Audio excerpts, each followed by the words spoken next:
Welcome to the Kill Count, where we tally up the victims in all our favorite horror movies. I'm James A. Janice, and today we're looking at Ready or Not, released in 2019. Ready or Not is full of heightened characters and pitch-black comedy, as it takes the idea of unlikable in-laws to a whole new level. The woman about to inherit a new family is Grace, played by Samara Weaving, the effervescent star of The Babysitter. And lest you forget, Samara Weaving, niece of Hugo Weaving, is an Aussie, which means she rocks out all of these roles while doing an impeccable American accent. Weapon of choice for Grace in this scenario is whatever she can get her hands on. Grace is marrying Alex Ledomas, whose family members are stinking rich and full of stink eye. Their wealth began when their ancestor, a 19th century gaming magnate, struck a Faustian bargain with a mysterious figure named LaBelle. And due to that arrangement, the Ledomases have a tradition whenever new people join the family. All they have to do is play a game on their wedding night. Upon completion, they're part of the family. Or dead. I mean, it's one of the two, so flip that coin, Grace! Since this Ledomas ritual was started so long ago, the current benefactors aren't even sure if it's real or not. That uncertainty not only adds an air of mystery to the movie, but is also a great way to create conflict between all these spoiled, petulant blue bloods. Although some viewers found Ready or Not a bit too comedic, I think it does a great job blending action and humor and keeping a consistent tone throughout. It's more outwardly funny than You're Next, which it's sometimes compared to, but that makes sense. These characters are much less realistic than their counterparts in that film, which, to be clear, is not a bad thing here. The ensemble cast feels perfectly in harmony, each player bringing a unique and pointed sense of humor to their character. And guiding the performers were co-directors Matt Bettinelli-Olpin and Tyler Gillette, who, along with producer Chad Vallea, make up Radio Silence, a film collective responsible for a couple of horror movies and one of the segments in VHS. We collectively are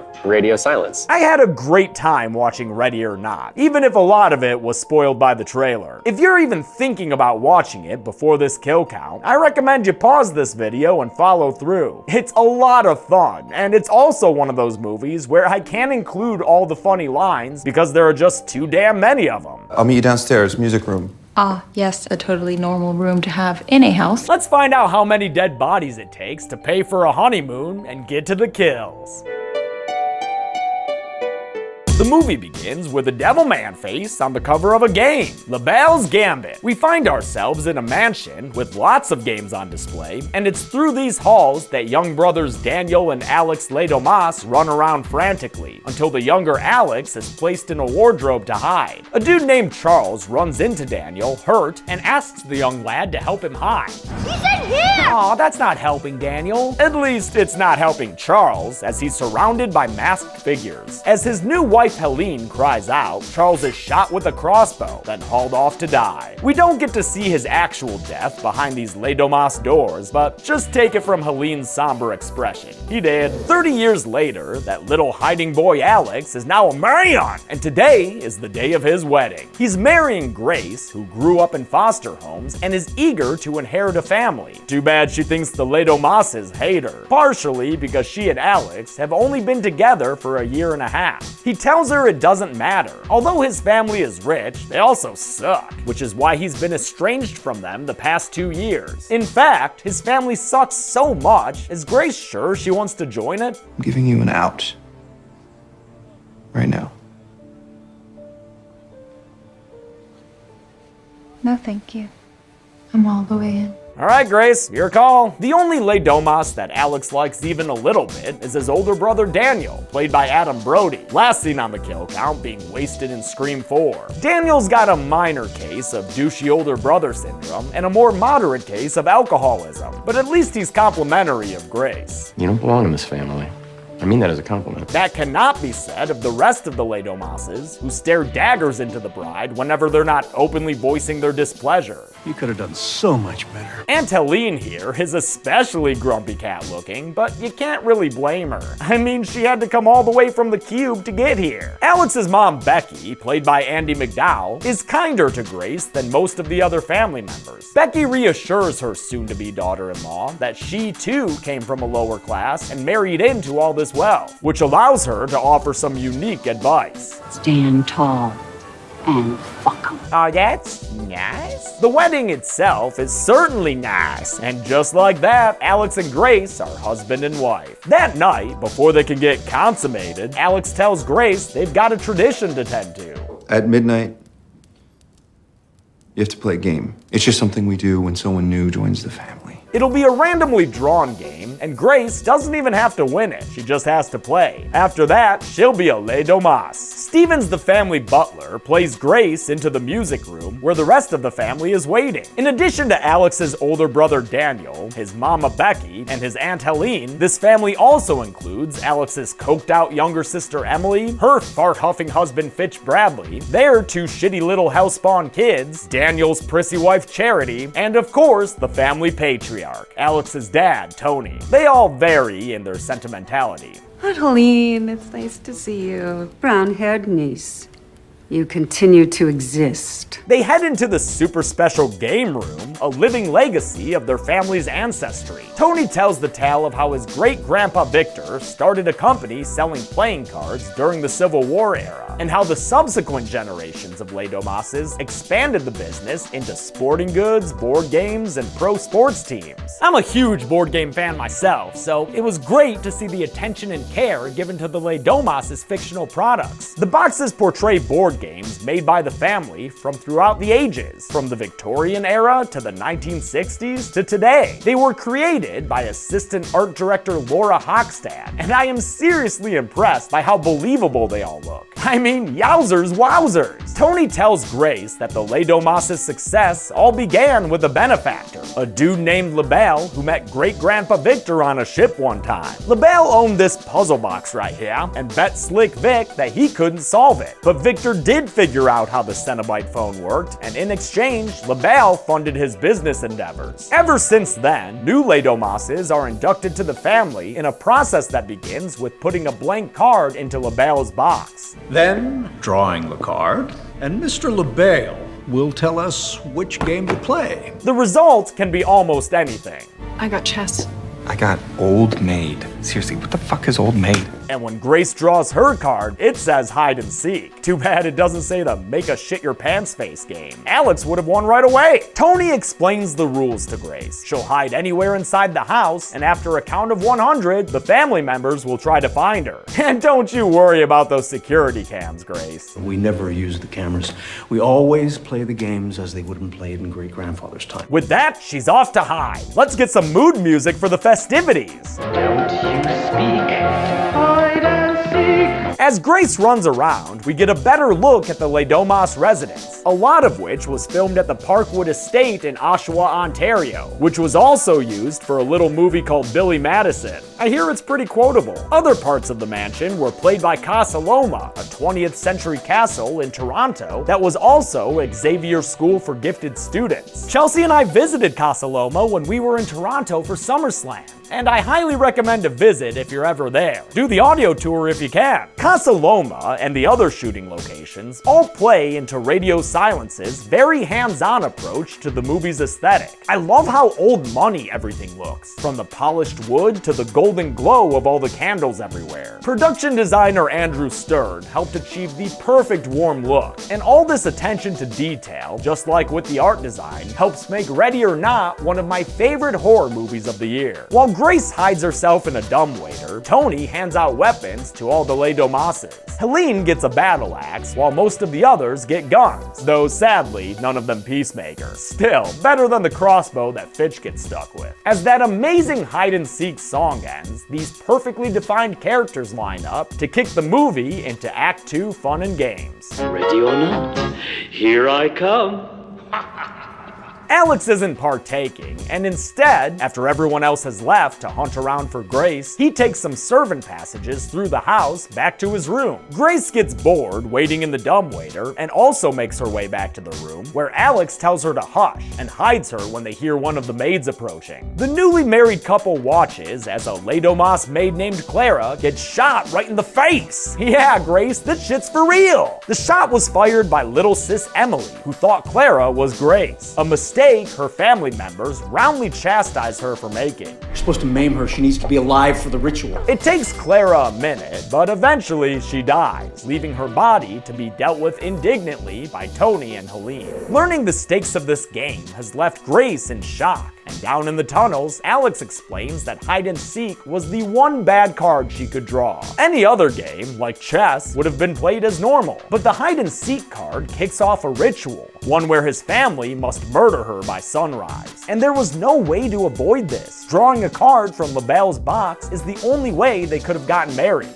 There are rules. You can't just elope. You have to have the wedding here, and you have to play the fucking game. Grace is rightfully pissed at him for not warning her about this possibility, and Alex's excuse exposes his selfishness. If I told you, you would have left. Yeah, man, probably. He assures her they're going to get out of this together and sends her down the service tunnel towards the kitchen, while he heads to the security room to unlock all the doors. Yeah, probably a good time to lose some of that tool, Grace. Upgrade complete. Just like with the production and art design, the costuming department in this movie was on point. Designer Avery Plewis tailored each outfit to the character's personality, like a no-nonsense column dress for the practical Becky, or a tux with Godfather-like high collars for patriarch Tony. Her best work, though, was with Grace's wedding dress, which acts as a, quote, roadmap of events that have happened to her. I wanted to create something that had a lot of coverage, texture, and length so we could take away a lot in several different stages. I think there's about 17 versions. The continually degrading condition of Grace's dress is another great runner in the film, and is even a little symbolic, as discussed by Chelsea and me in our review on the Dead Meat podcast. At the end of the service tunnel, Grace picks the wrong door, putting her right in the crosshairs of her new in-laws. Like, literally. Good thing Emily's a shit shot. I don't know what I'm doing! Melanie Scrofano is so goddamn awesome in this movie. And hey, she's another kill count graduate, having been in Saw 6 as part of the shotgun merry-go-round trap. Grace gets away from them, but with everything still locked, Daniel ends up finding her in the game room. Just like when he was a kid, Daniel has to decide whether to help or not. And just like when he was a kid, he decides to let his family know where their prey is. But at least adult Daniel, who truly likes Grace and is majorly conflicted, is willing to give her a 10-second head start. Better than nothing. After Daniel calls out to the others, his wife Charity is the first to arrive, and she berates him for letting Grace go. They have a great little scene where even Charity, this relatively peripheral character, is given a backstory and justification for why she's so willing to go along with all this. You know where I came from and what my life was like before. I'd rather be dead than lose all of this. The fleshed out ensemble cast is my absolute favorite part of this movie, especially with everyone being so well acted. Charity's actor, Elise Levesque, is also excellent in that Pilgrim episode of Into the Dark, which we reviewed on the podcast for Thanksgiving this year. The rest of the family convenes, and Fitch says he hasn't been able to figure out his crossbow, not even with the help of YouTube videos starring the film's writers Guy Busick and Ryan Murphy. No, not that Ryan Murphy. Fitch gives the weapon to Emily, who immediately unloads a bolt into another maid's mouth. Just like with Clara, the second maid, Tina, doesn't die right away, and Aunt Helene has to put the poor girl out of her misery with her battle axe. Oh, what the fuck? With Dawn steadily on its way, Becky suggests that the family use their security cameras, and Tony immediately proves willing to bend their rules of traditional gameplay. I mean, it's not tradition that he was born before cameras. That's stupid. Exactly. Times change.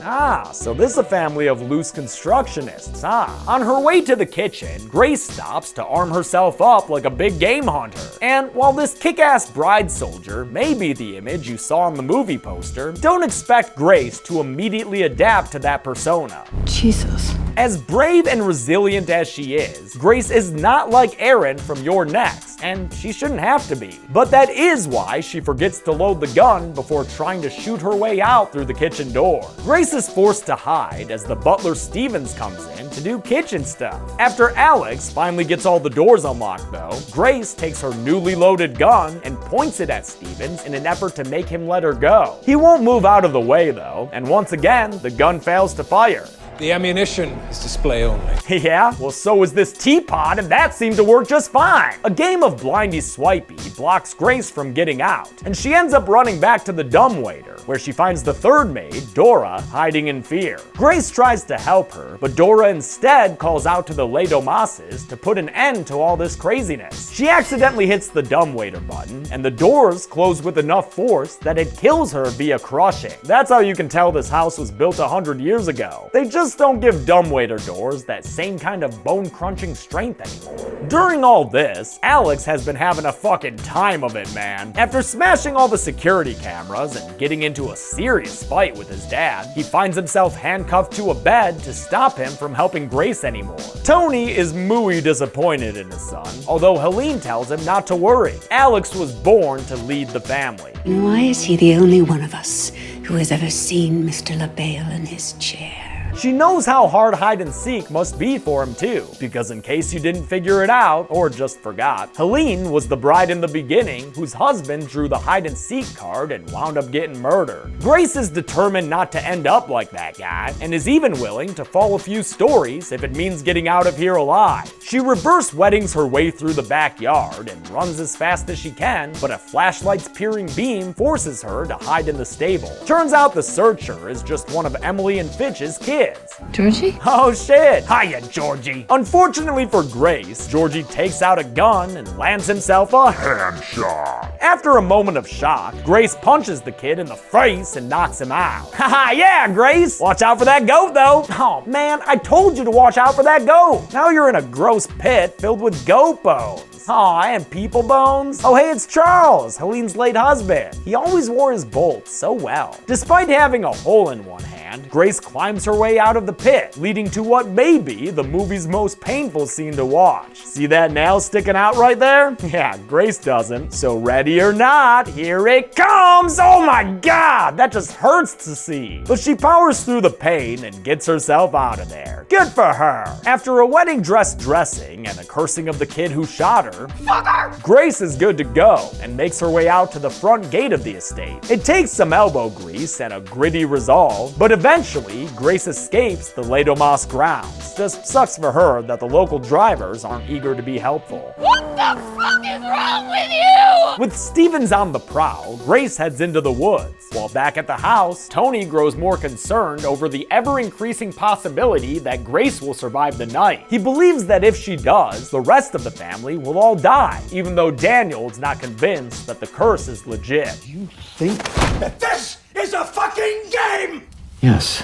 Hide and seek. Daniel and Emily are put on maid cleanup duty, and after dumping their bodies into the goat pit, they find Georgie, right where Grace's fist left him. Emily says she's proud of him for trying to kill Grace. Daniel experiences something different than pride. Stevens finds Grace on the other end of a little woodsy area, but after a short scuffle, Grace manages to use her sash to choke the guy out, then gets in his car and drives away. Too bad she didn't double tap him though, because if she had, he wouldn't have been able to report the car as stolen. Since it's a fancy pants car, it's shut down remotely by a security operator named Justin, voiced by Nat Faxon. Police are on their way. Start the fucking car!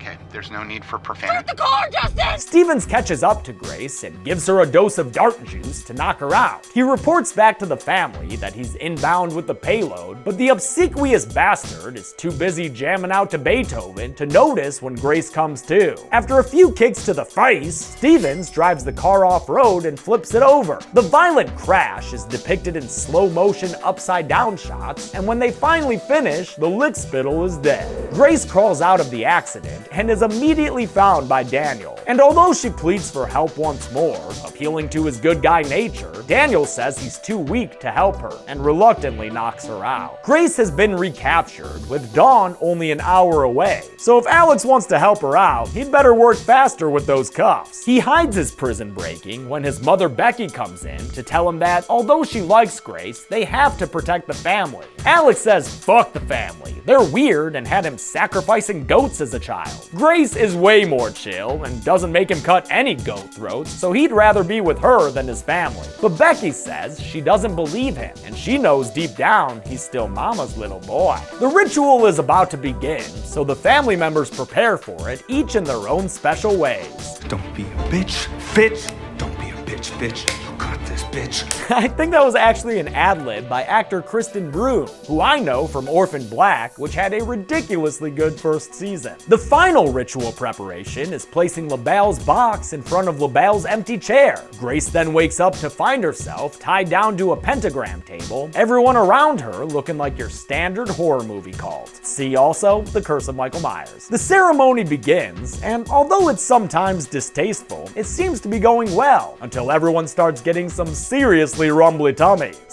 Spitting out blood? General fatigue? Oh, I know what your problem is. Poisoned! Yeah, that's what I was gonna say. Daniel has poisoned his family to help Grace escape, although not enough to kill them, as he tells her in the hallway. I googled it. They'll shit weird for a week, but they'll be fine. On their way out, they're stopped by Charity, who holds them at gunpoint. She is all fucking in on that sweet Les Domas lifestyle, so when her husband doesn't back down, she shoots him in the neck. Things get crazy for Mo, so I'll just list them here real fast. Charity gets pistol whipped, Tony gets lantern whipped, a house fire gets started, and there's an attempted bow and arrowing by Becky. In my defense, it's been a while. Whew. Alex breaks free and comes downstairs to find Daniel bleeding out to death in the hallway. Despite his urgent pleas for Daniel not to die, that's exactly what his older brother does. Alex isn't thrilled to lose his favorite family member, and come to think of it, he's not even sure who to blame for the death. Grace fights with her mother-in-law, who's determined to keep her family safe. But with a little help from LaBelle's box, Grace turns this night into 1 wedding and 4 funerals. Or 6 funerals? Whatever. Calm down though, Grace. Becky was only doing this for her family. Fuck your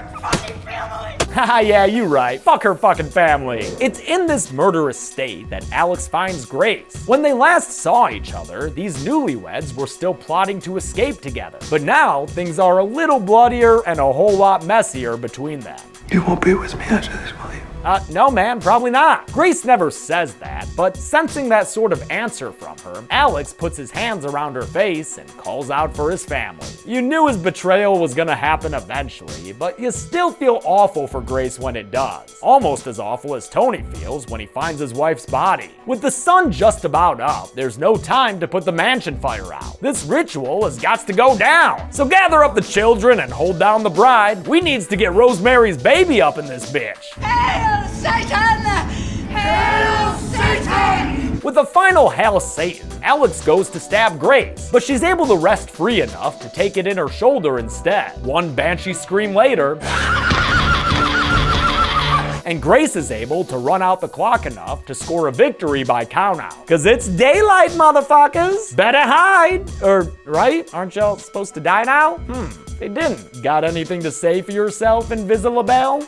I fucking knew it. It's all bullshit. Bullshit or not, Helene's still got that murder lust, so she goes to kill Grace anyway. The girl still dies! Oh shit, the curse was real! Must have gotten caught in traffic or something. The hide-and-seek record begins to play as LaBelle's curse spreads to the rest of the family. The newbies go first, with Fitch and then Charity popping like blood pimples, shortly followed by Emily and her 2 kids, though that happens tastefully off-screen. Grace begins to crack up as the curse catches up with Tony too, which she finds so funny she could snort. Is it a sudden ending? Kinda. Is it unsatisfying? Hell no! After all that doubt, the curse was shown to be real. It's also great that these kills were done, at least partially, with practical effects. Charges of fake blood and guts were blown up atop of chroma green stands, and the actors, in the wake of the explosions, were shot with little meat rifles. For the off-screen deaths, they got to use big old meat cannons filled with fake blood and mushed bananas. The cast all seemed to have a great time with the scene, and not just because the fake blood tasted like caramel. Christian, the first thing he asked was, can I get some in my mouth? And I was like, oh no, don't worry, it's non-toxic if any. And he goes, no, I wanna get it in my mouth because I wanna do a thing where I spit it out. Is that okay? And this was, I think, day 4 we were shooting and I went, oh, we're gonna be fine. It really looks like Radio Silence ran a fun and effective shoot altogether for this movie, so props to them and their on-set leadership. Alex sticks around the longest and tries to make Grace stay with him, but she is just done with this shit. I want a divorce. He's the last Les Domas to burst, leaving Grace all alone with nothing but blood on her face. Unless maybe she's not alone. Yo, did I just see LaBelle? Fuck. Right? In the original screenplay, though, Grace died in the end, and it was Radio Silence who wrote a 12-page alternate ending to please the crowd and go out on a fun note. I'm glad the producers agreed to do it, even though it meant a lot more work. Grace's hard-fought success here feels more congruent with the film's tone, as does the fact that the movie ends with a joke. What happened to you? In-laws. How many rich in-laws couldn't take it with them when they went? Let's find out and... Oh my god. Why is that playing? I haven't even had my wedding yet. Am I hiding or seeking? Am I hiding or seeking? 15 people died in Ready or Not, and with 8 guys and 7 ladies, the victims were nearly evenly split.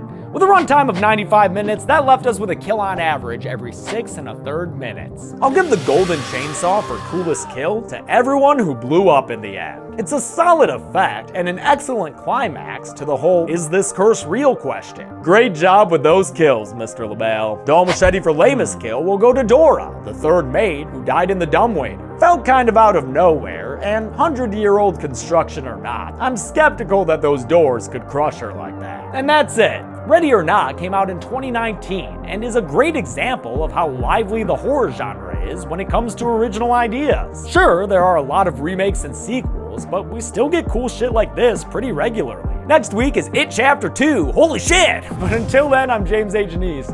This has been the Kill Count. Thanks a lot for watching this Kill Count. I want to thank some patrons like Jabby White, Ty McCandless, Dion Peshlikai, Patrick Fitzgerald, Explicit Poo, and Betsy Henderson. If you happen to stop the Kill Count and watch the movie first, let me know in the comments. Also, make sure you check out the Dead Meat subreddit. It's a lot of fun over there, and you also get behind the scenes information like schedules and stuff. Thanks everyone, be good people.